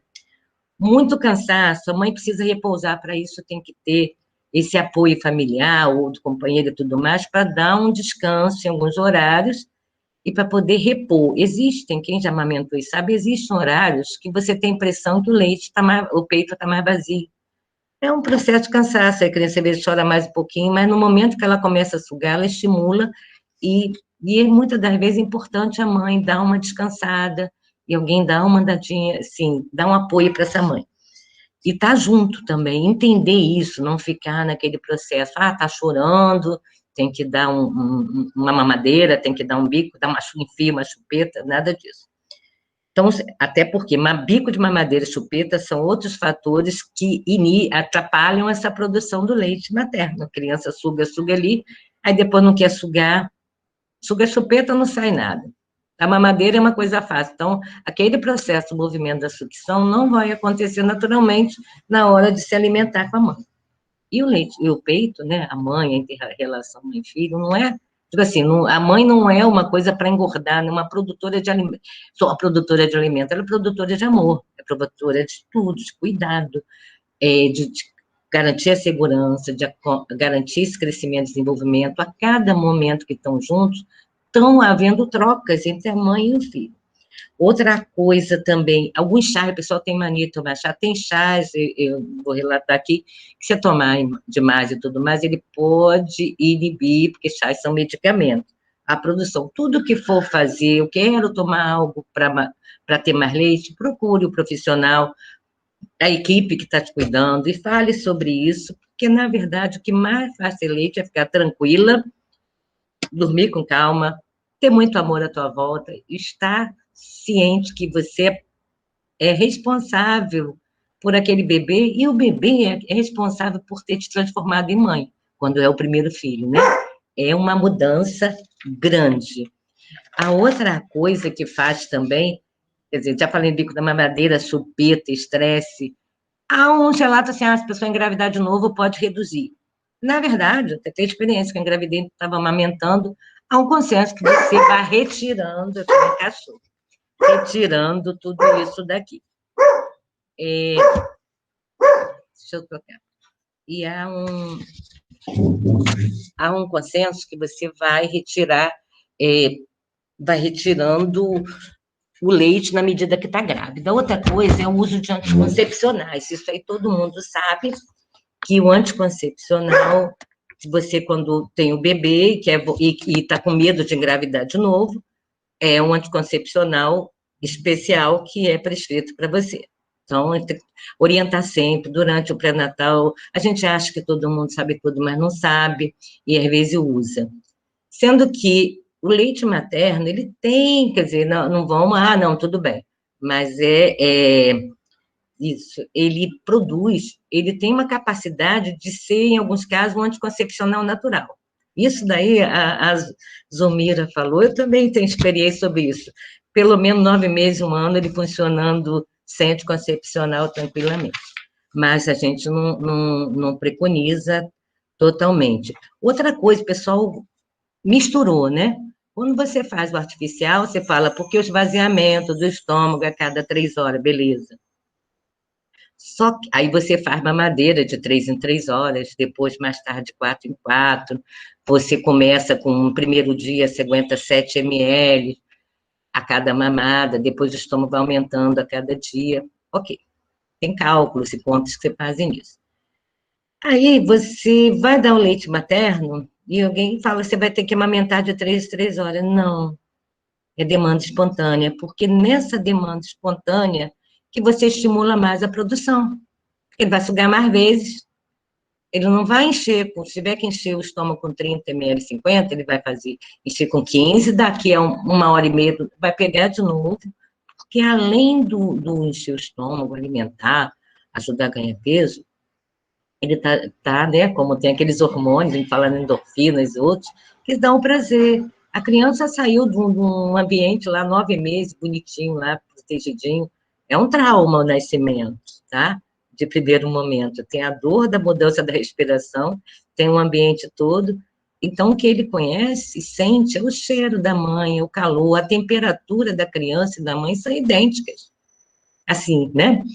É um contato de pele importantíssimo.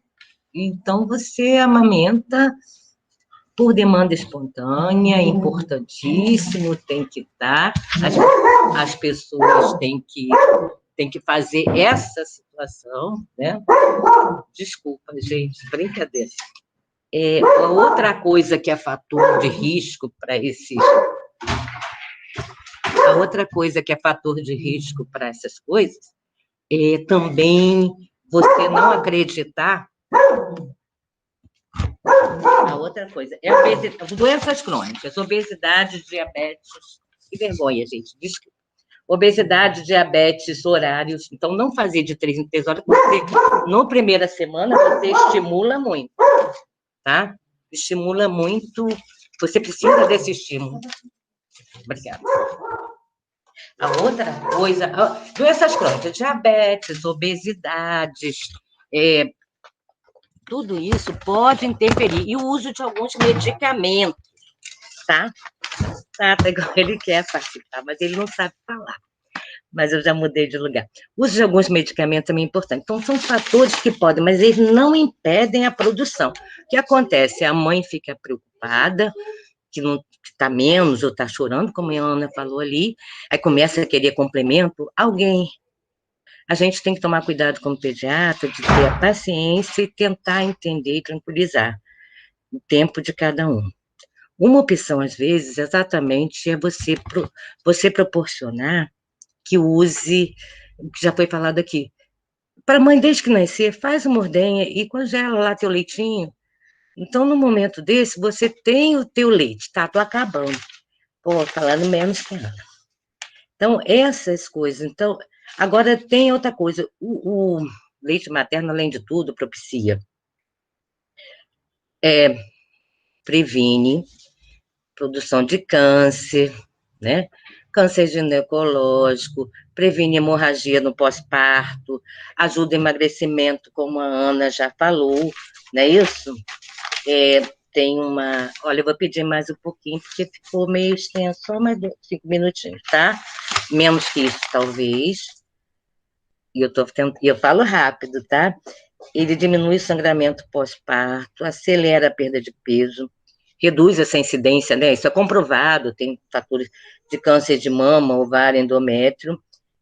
Tem um trabalho que fala que reduz a osteoporose e doenças cardiovasculares também. A mulher que amamenta teria menos condições. Claro que a gente fala assim, só amamentou, e se a mulher faz outras coisas que podem ser prejudiciais, você vai ter que cuidar disso aí. Outra coisa, me fala assim, a proteção. O que acontece? Como é que o leite materno, como foi falado, protege esse bebê? Formação de anticorpos, legal. Então, nós temos a produção de GA, de leucócitos, de vários fatores, não é só assim, lisozima, lactoferrina, fator bífido, nomes estranhos, oligosacarídeos, entre outros, além da proteção, né, contra as imunoglobulinas, especialmente a IgA, né, que protegem o bebê através do leite materno. Uma coisa interessante, porque aí, quando a gente complementa aqui a questão da parte gástrica, né, que vai protegendo todo o aparelho, formando anticorpos, né? Os microbiotas que saem, essa troca, a mãe já cria anticorpos das doenças que ela já teve, ela já passa para o bebê até os 6 meses, está garantido. A princípio, né? Claro que isso não impede que tome as vacinas. Mas a mãe também, todos os agressores que tem no ambiente, ela começa a formar anticorpos. E no contato da boca do bebê, saliva do bebê com a mãe, ela identifica se tiver algum microbiota também, e o leite materno já começa a produzir anticorpos se trocado para a criança. Então, é um processo muito lindo. O leite materno protege, é assim, muito completo. Não é exatamente como falou, o artificial não tem esse poder. Claro que o amor, o estímulo, a capacidade de alimentação. A outra coisa que já foi falada tanto para a Fernanda, por todos, né? A questão do desenvolvimento da parte respiratória, a gente está comprovado que a criança, com aleitamento materno de uma forma completa, ela já, exclusivo, diminui, os índices mostram menor quantidade de doenças graves, de doenças crônicas, obesidade, inclusive é acompanhado durante muitos anos, diabetes, de doenças respiratórias graves, assim, uma gama de complicações, diarreias, que assim, o que havia mais, até pela questão de você fazer as mamadeiras, eram as diarreias, as síndromes de diarreia, metabolismo, doenças metabólicas, as crianças, desnutrição, kwashiorkor, isso aqui todo o tempo que eu peguei muito isso, dentro do Hospital de Bom Sucesso, o setor de metabolismo, que exatamente eram as crianças recém-nascidas que questões nutricionais, porque já eram alimentadas. A gente aprendeu na pediatria mesmo, no próprio berçário, você já prescrevia leite materno ou leite artificial. Não existia alojamento conjunto, foi uma briga grande, eu participei desse processo, que era importante para você dar esse primeiro momento, e outra coisa, na sala do parto, você já amamentar assim que nasce, que estimula. Então, isso. E quanto à respiração, esse exercício todo que foi falado pela Fernanda e pela Silvana, por todo mundo, nessa academia de movimentos, conforma a arcada dentária, fortalece a musculatura e melhora a respiração.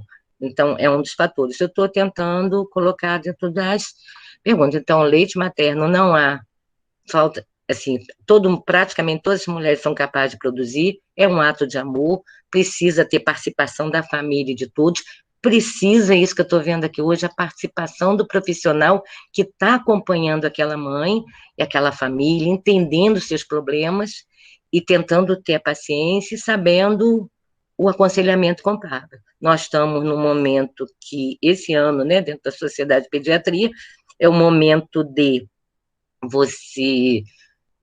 o aleitamento em tempos de Covid, é questão planetária, porque o leite materno, ele salva o planeta, também porque tem menos toxicidade jogada aí fora, né? E é a questão do acolhimento, né, da comunicação. E essa achei muito bonita aqui hoje, porque é uma comunicação, uma rede de comunicação. E através da comunicação a gente acolhe, entende que a gente está construindo seres futuros, e construindo também profissionais, e parabéns a todo mundo, desculpe pelos latidos, pelo tempo, e estou muito feliz de ver que a coisa, assim, volta ao tempo da pediatria, com todo mundo junto. Obrigada, Amanda, Wagner, tá? Desculpe Obrigada, aí. Conceição. Olha, eu e a Ana Augusta fomos um pouquinho mais, mas o pessoal usou menos, tá? Eles tinham direitinho. A gente teve poucas perguntas também, então estamos dentro do tempo ainda. Uhum. Me mandaram que meu tempo estava ruim, mas tudo bem. Mas estava marcando dentro. Nós ganhamos 10 minutos, porque ficou faltando alguma coisa, né? Mas a importância desse acolhimento. Obrigada, gente. Agora a gente vai chamar a chefe da Vigilância em Saúde da Policlínica, Cláudia Márcia. Já está aí? Está aparecendo? Já. Já? Boa tarde. Tá. Eu sou Cláudia Márcia, eu sou assistente social de formação, chefe de vigilância em saúde da Policlínica do Fonseca e preceptora do PET. Então, minha fala vai ser bem curta, dá tempo da gente fazer algumas perguntas e a gente fazer o fechamento. Eu vou falar da Rede Brasileira de Bancos de Leite Humano, que foi criada em 1998 aqui no país, e foi uma iniciativa da Fiocruz. Então, a missão era promover, proteger, apoiar o aleitamento materno, colocar o leite humano de forma qualificada e diminuir a mortalidade. Esse esforço no Brasil, ele foi reconhecido pela OMS em 2001, porque realmente houve redução dessa mortalidade. E essa foi uma estratégia da Política Nacional de Aleitamento Materno que veio, no primeiro momento, né, a processar e distribuir leite humano para bebê prematuro de baixo peso. E isso aumentou a questão que foi até perguntada aí no chat, a questão da doação. Então, as mães, do primeiro momento, podem se utilizar do banco e depois pode haver uma através dos profissionais de saúde, com essa mãe adotiva, para que ela possa fazer a produção desse leite. Atualmente, a rede brasileira possui 224 postos de leite distribuídos em todo o território nacional. Vou falar especificamente de Niterói, que é no Hospital Universitário Pedro.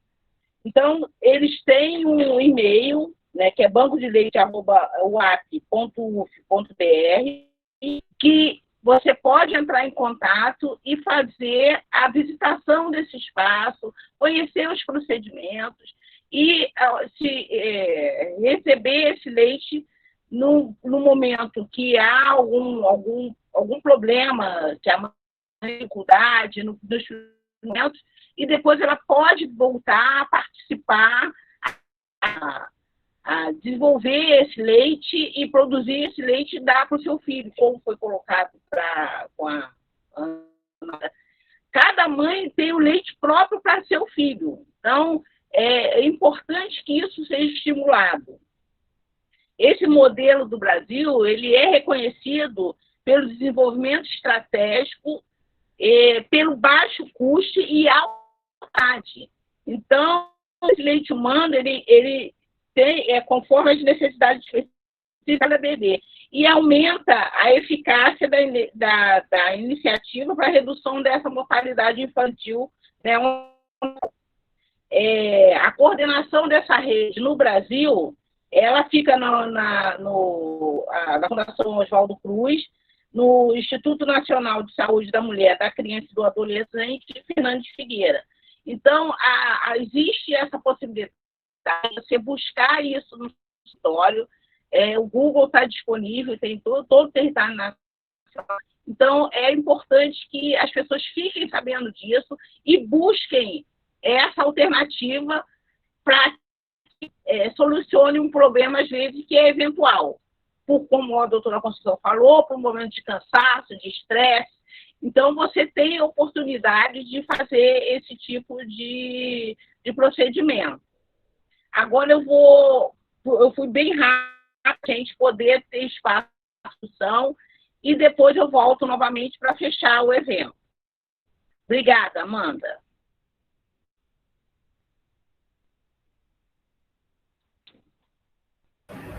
Obrigada, Cláudia. Então, gente, agora a gente vai começar a encaminhar as perguntas. A primeira pergunta é da Ana Alice Lima.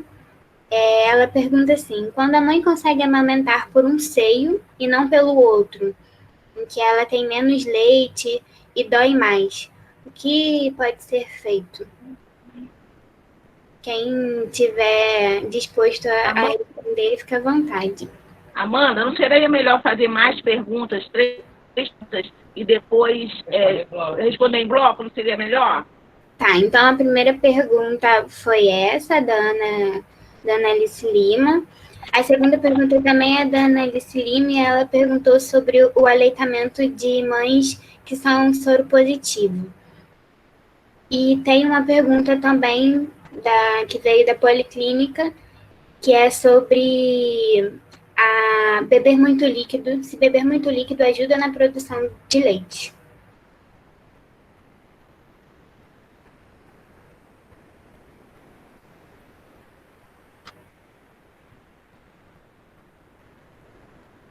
Seu áudio está fechado, Conceição.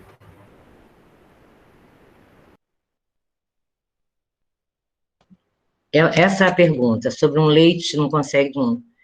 Geralmente, quando a mãe é preparada durante o pré-natal, ou a não ser que ela tenha feito uma cirurgia plástica, alguma coisa que se leite não amamente. Dor, geralmente, é porque ela não está conseguindo esvaziar essa mama. São erros na forma do aleitamento. Não ela está errada, não. Às vezes a pessoa acha que é mais tranquilo ficar num lado só, e acaba ficando ali, o outro leite fica túrgido. A gente tem que interferir de alguma coisa, ajudar essa mãe a fazer exercício, massagem, alguma coisa para essa mãe voltar para essa mama poder ser funcional. Outras vezes tem rachadura, que também existem formas de trabalhar esse processo da rachadura.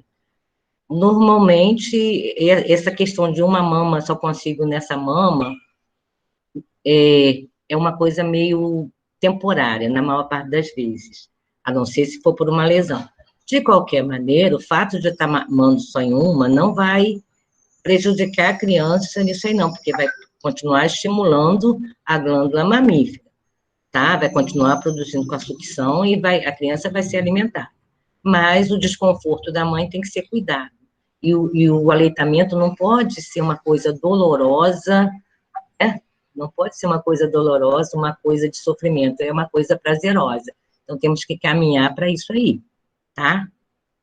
Quanto ao HIV, normalmente, eu falei assim, só no quanto indica, né? No caso do Covid, está sendo orientado sobre fazer. O HIV, se preconiza a essas mães usarem leite de banco de leite, porque o HIV tem a transmissão vertical, sim, né? Já foi comprovado. Mas existem mães e mães com HIV e formas, como já está o tratamento e tudo mais, muitas das vezes pode. Era um fato interessante que na epidemia de HIV na África, em outros países Nigéria, que você tinha o risco da criança, da desnutrição e da mortalidade infantil pela desnutrição, se optava, assim mesmo, em manter o aleitamento dessas crianças, porque era garantir a alimentação. Então, isso é uma coisa que em várias literaturas, né? Mas até agora, a gente geralmente preconiza que um fator que impossibilita o aleitamento materno, mas pode-se usar banco de leite. E tratar, se for visto durante o pré-natal, a história pode ser um pouquinho diferente. A terceira eu perdi aí. Qual era a terceira? Alguém mais pode responder também, né? Oi, Conceição. Era sobre a ingestão de líquido e a produção de leite. Não tem essa relação. É importante a pessoa, assim, tem aquela coisa, vou amamentar e eu bebo líquido. É importante, não é uma relação direta e indireta. Você tem que estar hidratada, alimentada, bem nutrida, descansada, né? Há uma orientação, como antigamente se fazia assim, toma canjica, etc e tal. Toma líquidos, né? Toma a tua necessidade normal de líquido, porque você está disponibilizando, né? Está amamentando, está saindo mais líquido, você se mantém hidratada. É importante beber os líquidos, sim. Não deixar de beber, não deixar de fazer refeições em horas certas, não deixar de dormir ou de descansar. Aquele bebê que acorda várias vezes à noite, no momento, naquele primeiros dias, o primeiro mês, você está por conta, você e o bebê, né? Essa inter-relação. Então, mamou, está dormindo, fica, tem o pai, aí a família entra para você dar uma descansada, e ter alguém para cuidar dessa tua alimentação, da sua ingestão hídrica, de sucos, de frutas, etc. Eu acredito até que a Ana Augusta possa falar alguma coisa a mais. Certo?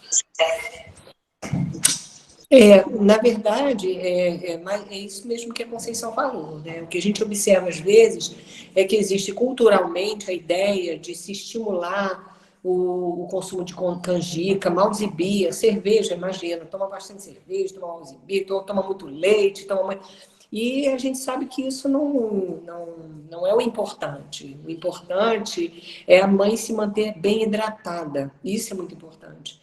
E manter uma dieta bastante variada, muito variada, porque, desculpa, o que eu costumo falar com as mães é o seguinte, o bebê, ele não tem outro recurso, o único recurso dele é receber o nutriente através da mãe.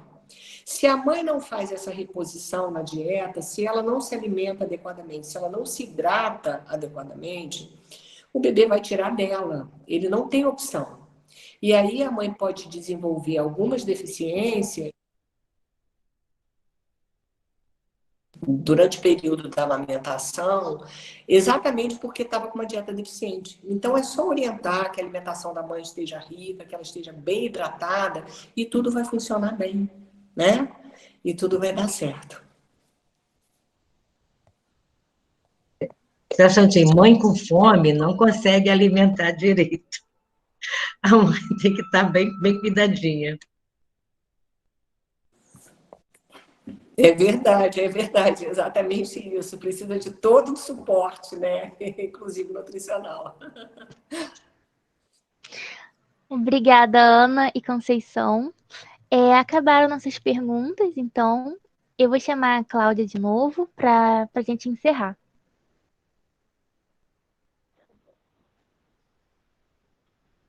Bem, só fazendo um resuminho, que é o Claudinha, resumo. Claudinha, Oi. A tira câmera uma tá foto fechada. do grupo todo. Tá bom. A Wagner já tirou. Ah, é? Só um ponto que foi colocado, que eu acho importante, até para a gente pensar um pouquinho mais, né? A Luciana ela faz uma colocação sobre os marcos legais e como as incentivas inclusivas do SUS, né? Como o SUS tenta inserir a participação masculina nesse aleitamento, né? Nessa amamentação, né? Ela também apontou a questão do trabalho materno versus trabalho formal e também o trabalho informal que houve nessa pandemia. Fernanda falou, a Fono falou sobre a apresentação da fisiologia e o desenvolvimento da criança, né? Do desenvolvimento da fala, que é consequência dessa amamentação, e quanto é difícil para essa mãe, às vezes, né, por falta de alimentação, fazer ter uma postura. Então, ela necessita dessa análise postural, né, comportamental, para identificar problemas, a equipe tentar auxiliar essa mãe e essa família nesse momento do aleitamento materno. Silvana trouxe a questão da ansiedade pré e pós-parto, né? Que ela apontou que a solução também pelo apoio integral, né? A escolha dessa mãe, dessa família, e a gente ter um projeto terapêutico singular com as práticas integrativas, né? E como isso é feito nessa unidade de saúde, mesmo com esse período de pandemia, ainda busca-se, a gestante busca, essa família busca esse atendimento. Zumira falou, a psicóloga falou sobre a questão do ato de amamentar, que não é uma coisa simples, apesar de ser natural, né? A importância de não ter pressa, né? O estabelecimento de limites para essa família, para esse ato de amamentar, a questão do espaço, a questão da relação de confiança entre essa mãe e o bebê, do aconchego, do vínculo, que também é uma questão prazerosa quando isso é com êxito, né? Que há um alívio da depressão pós-parto, da insegurança, e ela também sinalizou muito a questão da pressão externa para desse momento de aleitamento. Ana Augusta falou dessa qualidade nutricional, que esse leite ele para cada criança, a mãe tem que ter, através de uma orientação bem feita da equipe de saúde, que existe uma modificação que vai haver algumas modificações também em todo esse comportamento da criança no aleitamento, que a mãe tem que ter esse equilíbrio e apoio da equipe de saúde, e que existe a possibilidade de, então, quando esse alimento é interrompido por qualquer motivo, né? Falou da questão do mito do leite fraco, que é uma questão que é recorrente, é diária, todo estabelecimento de saúde, a gente ouve isso o tempo todo. Conceição colocou sobre como essa produção de leite acontece e as dificuldades dessa mãe de ter questões fisiológicas, né, que a nutrição grave para isso, como a psicologia colocou também, a questão da ansiedade, da falta de apoio, do estresse. Também desmistificou a questão do uso de contraceptivo durante a aleitamento, que isso tem que ser buscado, colocado pela equipe de profissionais de saúde. A prevenção dos problemas de saúde da mulher e a criação de anticorpos com o aleitamento materno. Esse aleitamento materno é natural, é baixo custo, mas nós vimos pela fala dos profissionais que não é complexo. Então, não, existe sempre a necessidade da desmistificação desses mitos que é colocado para o tempo todo por vizinhos, por parentes, por pessoal do trabalho. Sempre existe essa pressão de forma externa com essa mulher, né? E uma coisa que foi colocada, mas eu acho foi colocada algumas vezes, mas eu acho que a gente colocar, existe um dano ambiental muito grande com o uso dessas latas de resíduos sólidos, essas chupetas, essas mamadeiras. Tudo isso causa um dano ao meio ambiente. E a gente tem que pensar e refletir, muitas vezes, que existe um custo de água potável muito grande para se fazer um litro de leite em pó. Desculpe. Cerca de 290 litros de água potável para fazer um litro de leite em pó. Então, você tem que estar pensando muito nisso, porque o que você quer deixar para o seu filho? Além de todos os benefícios que foram colocados pelas pessoas que participaram dessa roda de conversa, ainda tem o benefício ambiental. Então, a gente tem que se importar muito com isso, pensar muito nisso, como foi colocado antes pela Ana Augusta, do mamífero, botar outro mamífero para aleitar o seu filhote. Então, é importante você estar pensando em tudo isso quando você faz uma opção pelo complemento. Mas a gente tem que respeitar essa mulher, tem que respeitar os limites que ela tem e que ela tem a necessidade que às vezes é premente, e ela tem, como a Luciana colocou, a necessidade de trabalhar. Então, ela tem que fazer uma escola cruel, como ela falou. É muito difícil para essa mulher. Todos os que colocaram, o quanto é difícil fazer uma opção nesse momento. Seria muito mais fácil se a gente pudesse manter o aleitamento materno o máximo de tempo possível. Mas a gente está falando de um país que temos nossas dificuldades sociais e econômicas, e isso vai deixar a gente muito vulnerável na questão social, psicológica e profissional. Também a questão da comunicação. Essa é primordial. A questão da comunicação entre o casal, a comunicação entre a equipe e essa mulher. Essa família também. Não tem como descontextualizar a família dessa mulher sem a escolha que ela faz. Porque ela tá colocada dentro de um meio social que pressiona ela. Então, nós temos que ver essa questão também. Eu vou deixar aberto, se alguém quiser fazer alguma consideração rápida, para poder fechar. Mas eu gostaria muito de agradecer a todos os participantes, a comissão organizadora, e parabéns do psicólogo também. Tá bom? Obrigada.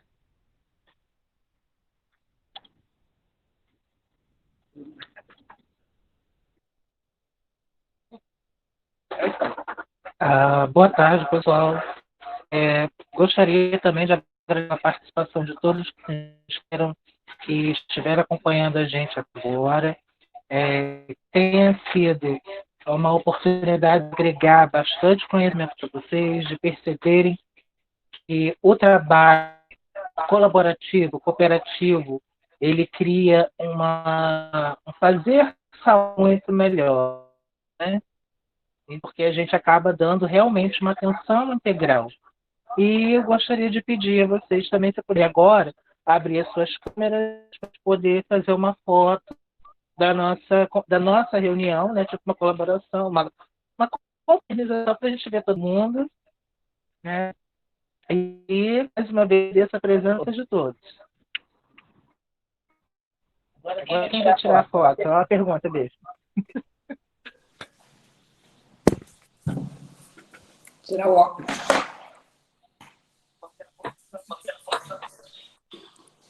Vai ter que olhar para cá. Fiquei de lado, né?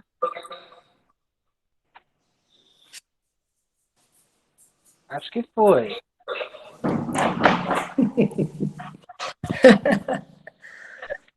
Deixa eu só conferir aqui.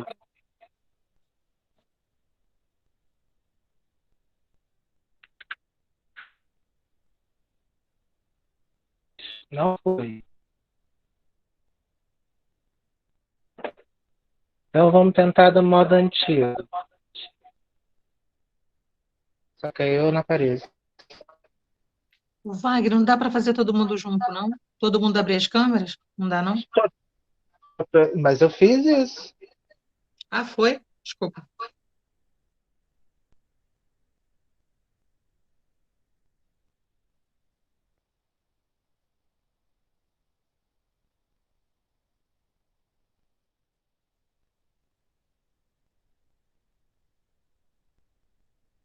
Oi, obrigado, gente. Agora, se alguém puder tirar a fotinho comigo, eu agradeço. Eu tiro, Wagner. Vai lá. Estou tentando aqui, só um instante. A pessoa. É muita tecnologia para minha Acho que eu cabeça. consegui também tirar vocês. Pronto, voltei. Foi. Prontinho. Então, gente, mais uma vez, obrigado. Eu sei que o Conado era horas, um pouquinho, mas esse só um pouquinho foi proveitoso. Espero que a gente possa repetir atividades como essa mais para frente. Agradeço a todos os convidados que puderam disponibilizar um pouco do seu tempo. Agradeço a todos os ouvintes que estiveram com a gente aqui, querendo aprender um pouco mais com a gente, veio fazendo proposta do que a gente já faz dia a dia da saúde pública. Né?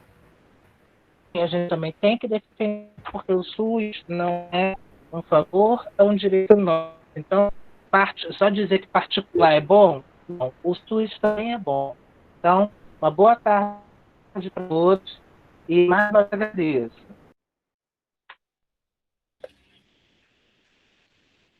Boa tarde a todos.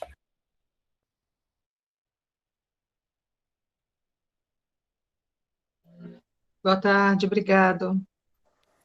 Boa tarde, foi um prazer ter participado.